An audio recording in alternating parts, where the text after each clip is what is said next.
You don't get to buy freedom with your billions." The words hung in the air like a thunderclap.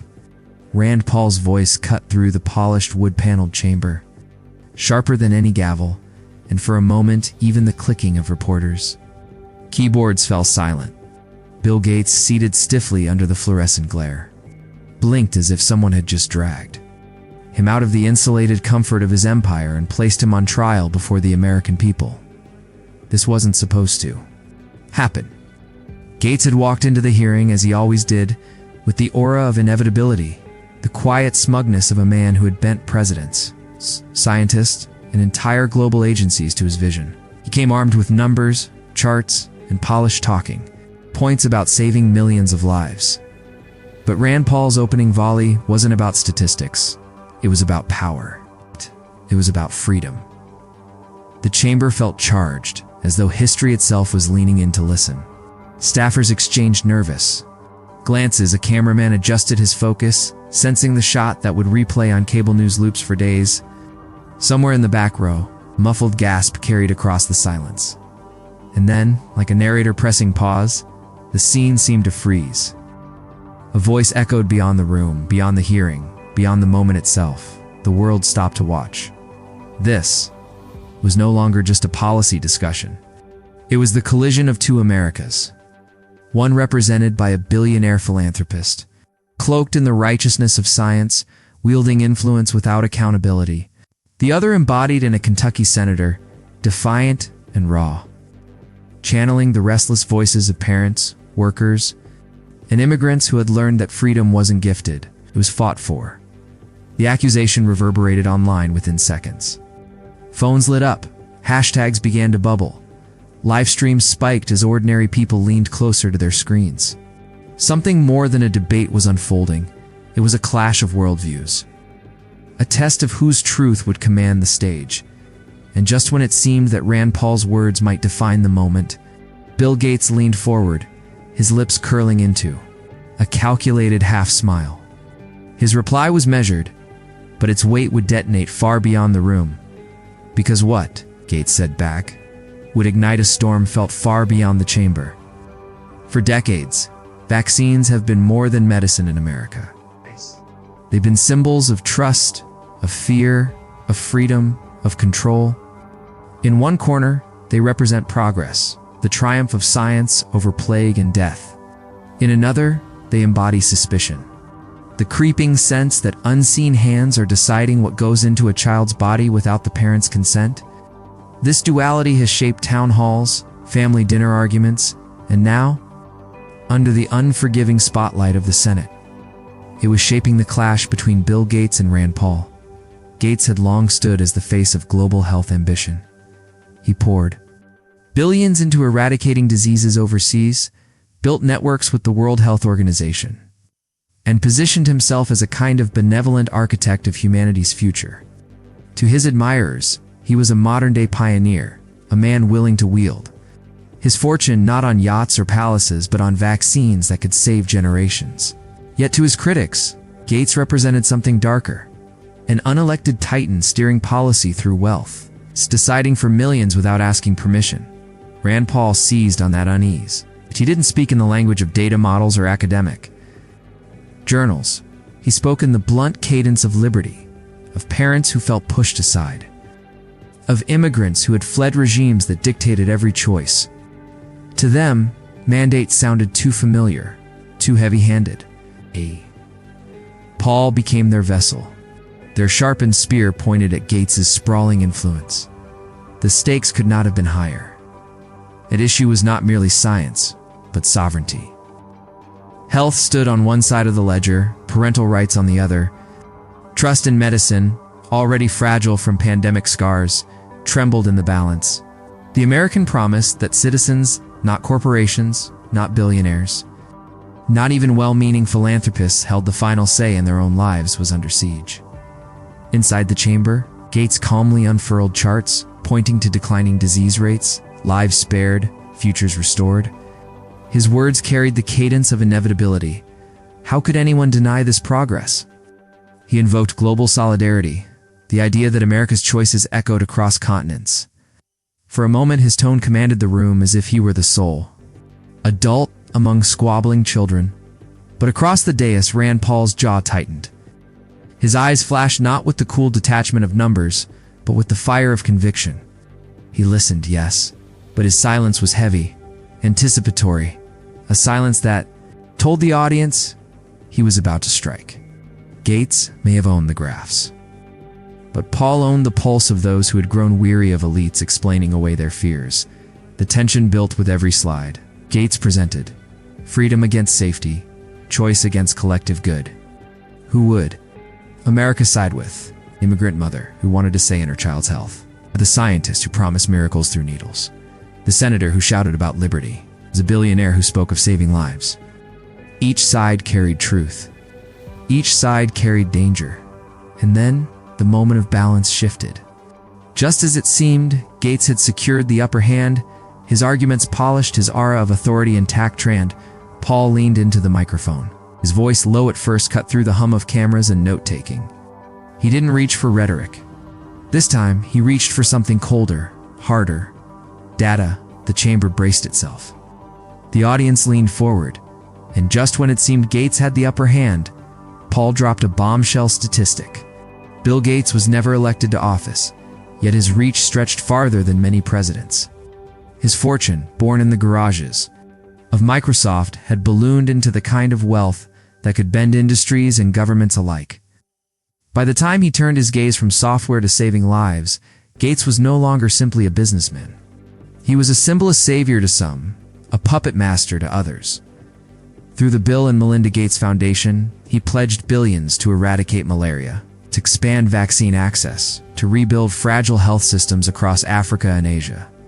His philanthropy was not measured in the millions, but in sums so vast they dwarfed the budgets of small nations. Each announcement carried the weight of inevitability. If Gates pointed his billions at a disease, the world assumed it would eventually collapse. The praise came swiftly and loudly. Editorials hailed him as a humanitarian genius. Panels at Davos introduced him as the man who might cure poverty. Health ministers across the globe lined up for photo opportunities, their gratitude framed by the cameras. To millions, Gates became the face of modern progress, the proof that wealth could serve humanity. Not just hoard it, but beneath the applause, doubts festered. Who had given him this authority? He was not elected by citizens, not accountable to voters, yet he sat with presidents and prime ministers as though he were their equal. His dollars could redirect entire health policies, deciding which vaccines would be distributed, which diseases prioritized, which nations rescued first. Critics whispered that he was less a philanthropist than a kingmaker cloaked in charity. The contradictions were glaring. Gates spoke often of transparency, yet his foundation's influence operated in shadows. He praised democracy, yet his power came from wealth alone. He defended freedom, yet backed mandates that told parents across America and beyond what they must do with their children. He called it science. Opponents called it coercion. And then there were the controversies. Accusations that he had to cozy a grip on the World Health Organization. Allegations that his funding skewed research priorities. Conspiracy theories that painted him as an architect of population control. Wild claims dismissed by experts, but ones that resonated with citizens already wary of elites who seemed untouchable. Each rumor, each article, each whispered doubt added another crack in the polished image of the benevolent billionaire. The seeds of distrust grew deeper during the pandemic. Gates appeared on television almost nightly, speaking with the certainty of a statesman, predicting infection curves, insisting on vaccine distribution plans. To his supporters, he was a steady hand amid chaos. To his detractors, he was proof of how far wealth had invaded the public square. Why should a billionaire, they asked, dictate the terms of survival? And yet, Gates carried on undeterred. Speeches radiated calm authority. His graphs, his charts, his patient tone, he always returned to the same theme, that humanity owed its survival to the logic of science, and he was the steward who could shepherd it forward. He seemed untouchable, insulated by layers of adoration, power, and money, but the contradictions refused to vanish. He'd built an empire of influence without a single ballot cast in his name. He'd sway governments, silence critics, and command headlines, all without the messy burden of democratic accountability. The more he spoke of collective good, the more his critics bristled at the idea that he alone had the right to define it in that Senate chamber. Those contradictions sat like invisible weights on the table. Gates leaned forward, confident, unshaken. Accustomed to the reverence his presence usually demanded. But for once, the air was different. The deference was gone. The applause had been replaced by sharpened questions, and across from him sat a man unafraid to puncture the myth. Because what the world didn't know was that across from him sat a senator unafraid to pierce the veil. Rand Paul was not born into the polished corridors of wealth and privilege. He came of age in the dusty landscapes of Kentucky, the son of Ron Paul. Physician turned congressman whose own career carried the scars of battling the establishment. From an early age, Rand saw firsthand what it meant to stand alone in politics. To take positions that others mocked, to fight uphill battles where defeat was certain, and yet conviction demanded the struggle anyway. Before he was a senator, before the lights of the chamber burned against his shoulders, Rand Paul was a doctor. He treated patients face to face, not through spreadsheets or projections, but with hands that stitched wounds, the eyes that read pain, with compassion that was measured not in dollars but in trust. He knew the unease of a mother asking if a treatment was safe. He knew the look of a father torn between faith in the system and fear for his child. Medicine for Rand was not abstract, it was personal. That intimacy never left him. When he entered politics, he carried the perspective of someone who had looked parents in the eye and promised to do right by them. He did not trust systems simply because they were powerful, questioned mandates because he had learned that real choice, the kind that defines human dignity, could not be ordered from above.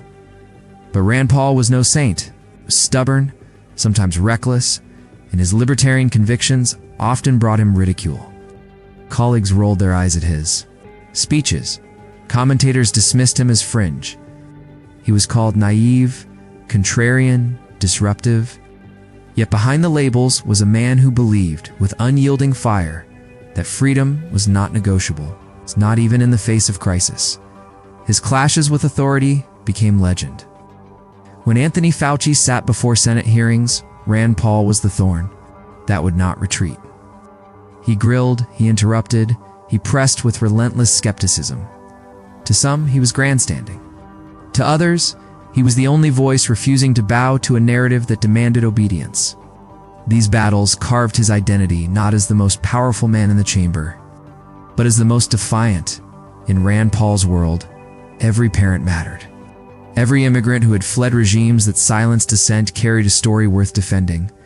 Every citizen who doubted the wisdom of billionaires or the pronouncements of unelected officials deserved a champion who would not sneer at their fear, but amplify it. His base adored him not because he always won, but because he always fought. And fight he did, often against giants, against presidents who dismissed him, against agencies with budgets larger than his states, against pharmaceutical companies, whose profits dwarfed his entire career. He stood with little more than his convictions and his voice. That was enough to draw the cameras, enough to light the fire in citizens who felt unseen. It was that grit, that stubborn loyalty to the everyday American parent that shaped the man now staring down Bill Gates. Gates had graphs, billions, influence.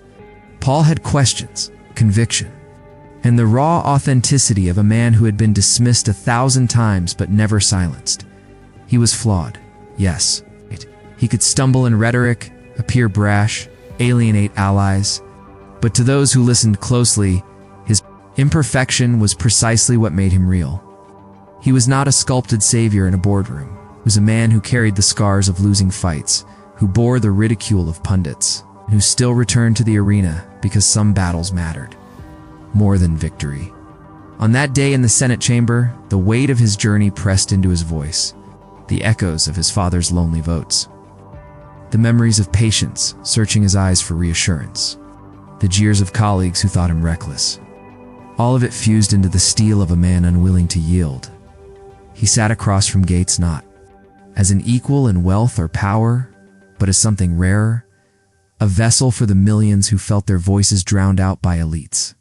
His words carried the grit of coal towns, the prayers of immigrant families, the suspicion of parents who wanted to choose for themselves.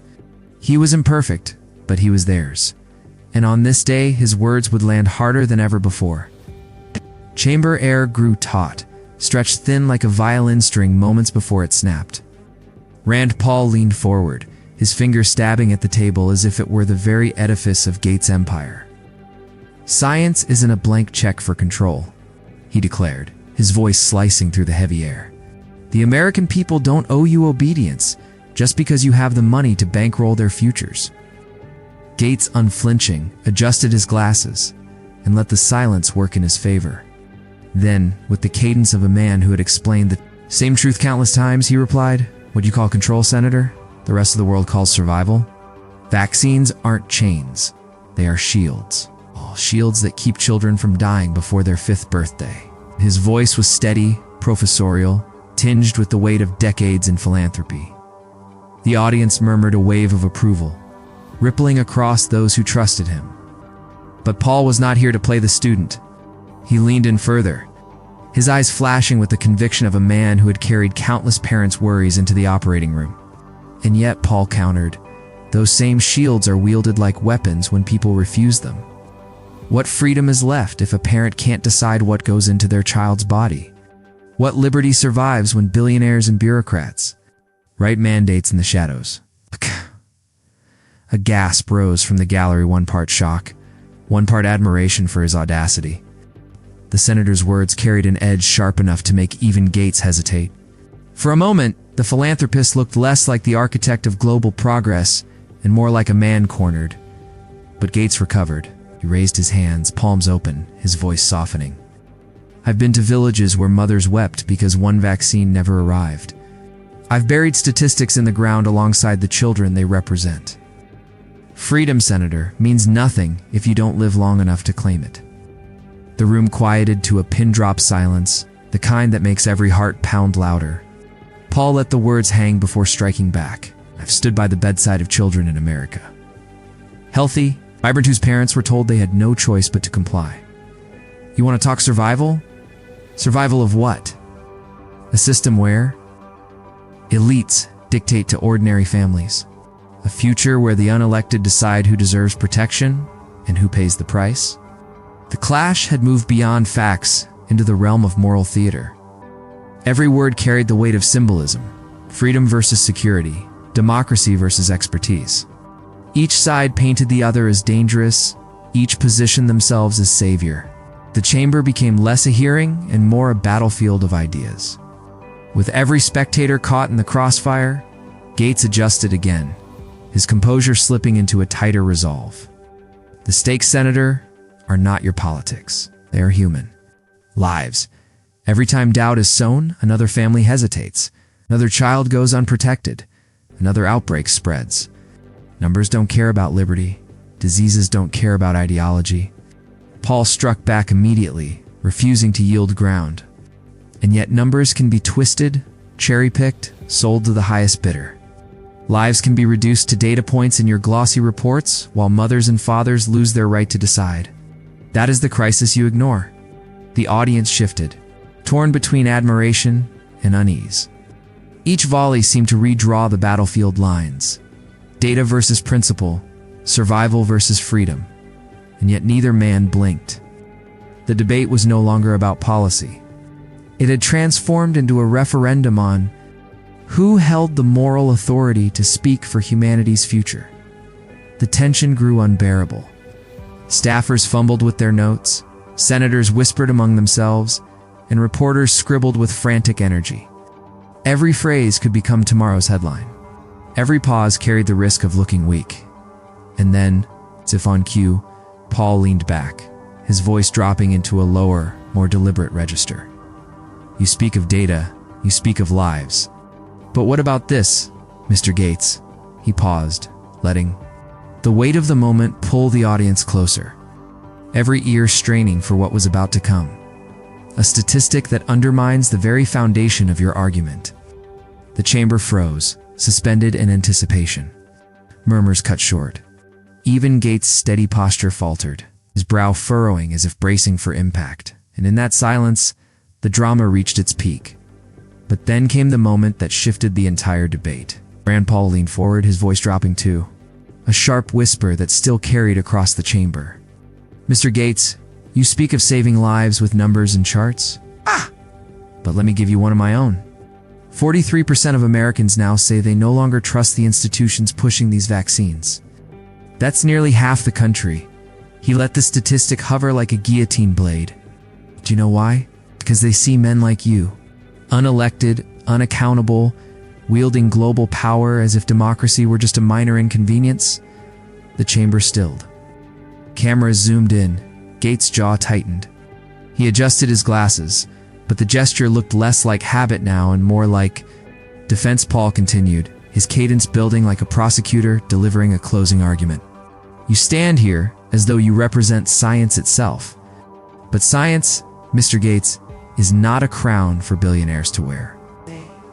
It's a method, a process, and it belongs to the people, not the wealthy elite who think they can buy their way into controlling it." Gasps rippled through the audience, some clasping their mouths, others nodding with fervor. The murmur swelled an orchestra of disbelief and admiration. Gates opened his mouth to respond, but Paul raised his hand like a stop sign. "No, let me finish. Because for once, this isn't about your money. This isn't about your foundations or your TED Talks or your glossy reports. This is about parents across this country who feel cornered, pressured, stripped of choice in the name of your so-called greater good." Gates inhaled sharply, finally pushing back. "Senator, that's a dangerous distortion of choice. What we're doing is providing." Paul cut him off with a thunderclap interruption. "Providing? You mean dictating? You mean telling families they're irresponsible, even reckless, if they dare question your authority? That's not providing, Mr. Gates. That's coercion, wrapped up in philanthropy, but coercion all the same." The chamber erupted into a chaotic hum. Some clapped under their breath, others whispered furiously, while staffers exchanged nervous glances, scribbling notes they knew would be splashed across headlines within hours. Gates tried again, his voice louder, firmer, but now betraying a crack in the armor. "I've spent decades fighting to save children from dying." Paul seized the falter like prey in the wild. He slammed his hand on the table. "And who elected you to that throne? Who gave you the mandate to decide which freedoms we trade for survival? You say you've saved millions, but at what cost to democracy? At what cost to liberty?" For the first time, Gates hesitated. His lips pressed into a thin line, his eyes flickering to the crowd as though searching for allies. The optics betrayed him. This was no longer a steady philanthropist holding the floor, but a man on defense, his empire of credibility wobbling beneath him. Paul leaned back, savoring the silence he had created. Then, with surgical precision, he unleashed the blow that would echo beyond the walls. "The greatest threat to freedom has never been disease, Mr. Gates. It's the belief that some lives are too ignorant to choose for themselves. That's not compassion. That's tyranny disguised as charity." The words struck like lightning. The chamber froze. Reporters' pens scratched furiously. Phones lit up, live tweets firing like sparks into the digital ether. Within seconds, hashtags began trending. Hashtag Paul vs. Gates. Hashtag freedom over fortune. Hashtag mic drop moment. Gates tried once more, his voice cracking slightly under the weight. "Senator, you are framing this as if I stand above the people. That is simply not true." Paul pounced again, his tone a scalpel slicing through every word. "Not true? You sit atop billions of dollars, controlling networks of health organizations that governments themselves bow to. And you want us to believe you're just another citizen? The people see through that. They know power when they see it.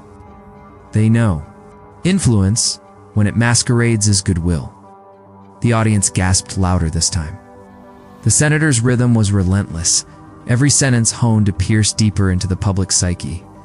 Gates' attempts to interject now seemed desperate. His rebuttals drowned beneath the force of Paul's barrage. "And let me tell you what else the people know."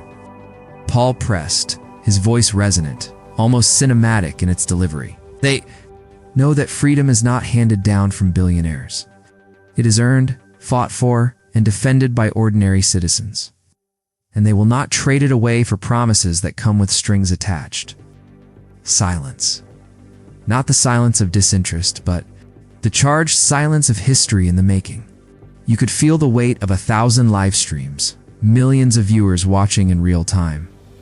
Sensing the balance of the debate tilt before their eyes, Gates' composure frayed. He shuffled his notes, his gaze flicking downward for a moment. Too long, the cameras caught it. Twitter exploded. He's rattled. One commentator posted within seconds.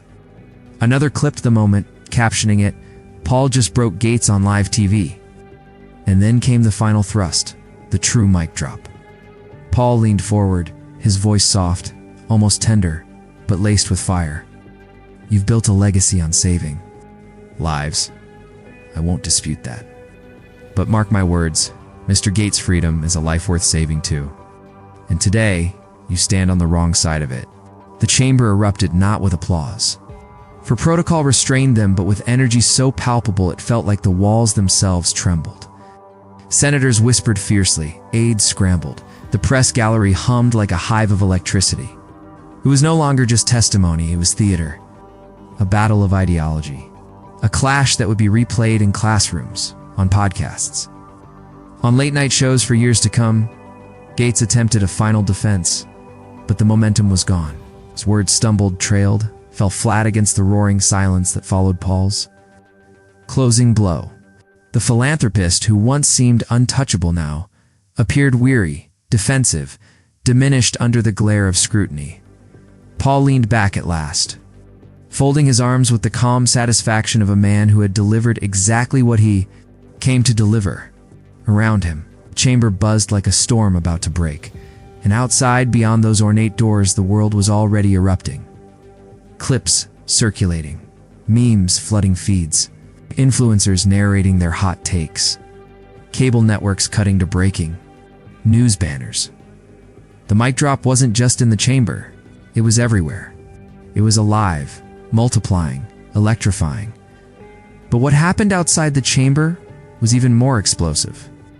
The echoes of Rand Paul's mic drop still hung in the chamber when the outside world seized it like dry kindling meeting fire. Within minutes, phones buzzed with notifications, timelines flooded, and 3 hashtags clawed their way into the trending charts. Hashtag Gates vs Paul, hashtag vaccine freedom, and perhaps the most telling, hashtag who decides.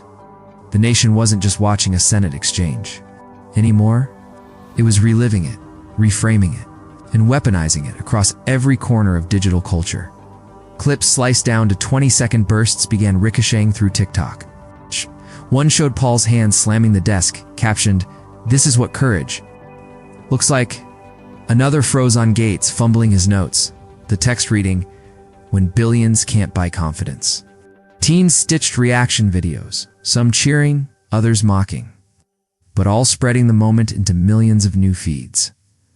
On Twitter, or what was once Twitter, now an even noisier arena of political theater memes, erupted with a ferocity only controversy could fuel. One depicted Gates atop a throne of syringes while Paul wielded a sword labeled Liberty. Another flipped the script, showing Paul as Don Quixote, tilting at a windmill shaped like a giant vaccine vial. Each meme distilled the clash into symbolism the public could project their own beliefs onto. Celebrities couldn't resist adding their voices. An Oscar-winning actress tweeted, "Say what you will about Rand Paul, but billionaires shouldn't be writing health policy. Hashtag vaccine freedom." A famous pop star chimed in with a subtweet, "Science isn't a popularity contest. Trust data, not drama." The lines were drawn not just in the Senate chamber, but across the digital amphitheater, where culture itself was forged. Cable news snapped into overdrive. CNN rolled out a red banner chiron. Paul confronts Gates. Freedom versus public health. Fox News countered with its own spin. Rand Paul defends liberty against billionaire influence. MSNBC brought in medical experts to parse whether Paul's claims had merit, while a conservative network replayed the hand slam on loop like it was a touchdown highlight. Podcasts wasted no time dropping emergency episodes. One progressive host, leaned into the theater of it. This wasn't just testimony. This was a cultural earthquake. Gates looked like the emperor with no clothes, and Paul knew it. On the other end, libertarian voices hailed Paul as a modern-day Patrick Henry, declaring, "Give me liberty or give me Fauci's spreadsheets." The clash became not just a policy debate, but a proxy war for America's identity itself. YouTube. Channels bloomed with instant commentary. Some titled their videos, "Rand Paul destroys Bill Gates in Congress." Others framed it as "Bill Gates schools Rand Paul on science." The thumbnails screamed with arrows, red circles, and wide-eyed expressions. Each creator mined the moment for views, cementing the exchange as algorithmic gold. Even late-night comedians joined the frenzy. One joked Rand Paul's desk slam was so hard, even Gates' windows crashed. Another quipped, "Bill Gates hasn't been that flustered since Clippy asked if he needed help writing a rebuttal." Laughter added another layer to the spectacle, ensuring the moment wasn't just serious, it was unforgettable. But beneath the humor and hashtags lay a raw tension. Parents reposted clips overlaying captions like "This is why I don't trust mandates," or "This is why we need stronger science communication." Communities already divided by pandemic scars reopened old wounds, relitigating personal choices in comment sections, group chats, and family dinners. The storm spread globally. In Europe, commentators asked whether America's distrust in institutions would ripple outward. In Africa, where Gates Foundation had poured billions into health programs, columnists debated whether this public bruising would undermine progress. What began as a Senate confrontation now pressed on the very credibility of international health diplomacy. And yet, through the noise, one thread united the moment. Everyone felt it mattered. Whether you cheered for Paul or defended Gates, you sensed history pivoting in real time. It was more than a debate. It was a mirror held up to the nation's fractured soul. Cable news panels grew louder. Social media feeds grew harsher. Grew longer. Ordinary Americans grew more anxious, trying to sort truth from theater. The debate had ended, but the story was only just beginning. Because behind the headlines, beyond the hashtags and hot takes, there was a deeper question America was about to confront, one not measured in memes or trending charts, but in the very values it claimed to uphold. And that question would prove more explosive than the clash itself. Rand Paul did not leave the chamber with a smirk of victory or the swagger of conquest. Instead, he walked out with a steady gaze, as if carrying a burden heavier than applause. Porters trailed, cameras clicked, yet the senator's focus remained unshaken.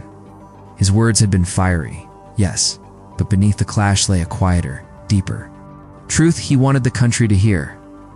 This was not, he insisted, a battle against science. It was a defense of the soil in which science itself takes root. Freedom, Paul declared to a cluster of microphones on the Capitol steps, is the soil in which truth must grow. Strip it away, and all you're left with are decrees, not discoveries, mandates, not miracles. The statement rippled outward, replayed in broadcasts, retweeted by thousands, stitched into TikToks. It reframed the viral clash not as a rejection of vaccines or expertise, but as an affirmation of something older, deeper, and profoundly American. The conviction that truth must persuade, never coerced. He painted the fight in terms larger than himself. "This is not about me, and it's not even about Bill Gates," he said, his voice carrying over the hum of Washington traffic. "It's about every parent who wonders if their voice matters, every worker who feels drowned out by billion-dollar foundations, every citizen who fears that questioning authority has become a crime. Science cannot thrive in silence. Liberty cannot survive in submission." The words resonated because they transcended the Senate chamber and reached the kitchen tables of ordinary families. Parents saw themselves in his framing, not as anti-science rebels, but as guardians of their children's choices. Students heard the echoes of academic freedom, the right to challenge, to test, to debate. Immigrants, too, felt the pulse of validation. Many had fled lands where power dictated truth. And here was a senator insisting that America must never tread that same path. Paul's rhetoric built toward a crescendo. One line folding into the next like waves crashing against stone. Dignity, he said, must always triumph over arrogance. The people must always stand taller than power. And freedom must always, always be the compass by which we chart our course. The crowd that had gathered broke into applause, their cheers not for the man but for the values he summoned. It was less a rally than a renewal, a reminder that democracy itself was not forged by billionaires in boardrooms, but by citizens who refused to bow across the nation. Commentary shifted. Even critics who dismissed Paul's statistics could not deny the emotional resonance of his framing. Columnists wrote about the freedom soil metaphor, dissecting its simplicity and power. Radio callers debated whether Gates had lost the argument, but many agreed Paul had captured something beyond policia longing, a hunger for dignity in the face of towering authority. And in that moment, the audience, the millions watching, from their living rooms, their phones, their earbuds, were no longer spectators. They were participants. Paul's words pulled them into the story, not as passive consumers of political theater, but as members of a larger movement. A movement not about rejecting science, but about reclaiming ownership of it. He closed with a vision, not of division, but of unity. The question is not whether we value health or liberty. The question is whether we have the courage to demand both. Because without freedom, even the purest science will wither. But with freedom, true freedom, it can flourish, it can inspire, it can heal.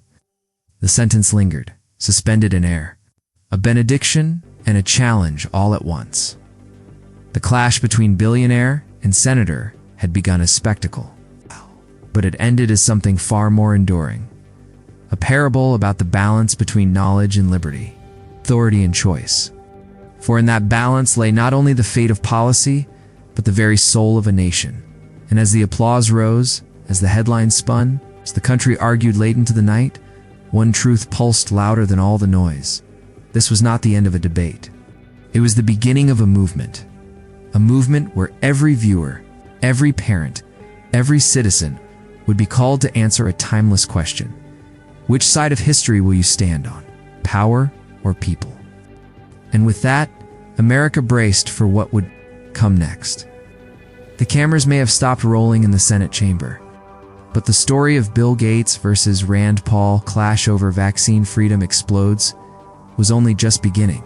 What unfolded was more than a heated exchange. It was a revelation of two visions for America, one where unelected wealth guides the future of health, and another where freedom of choice stands as the immovable cornerstone of democracy. The moral clarity could not be sharper. Vaccines, science, progress, all of these matter, but they cannot exist in their fullest truth if citizens are told to obey rather than to choose. Freedom is not the enemy of science. It is its lifeblood, and when unchecked authority threatens to overshadow the people's voice, history reminds us that liberty has always risen to reclaim its ground. Tonight, you have witnessed more than a clash of personalities.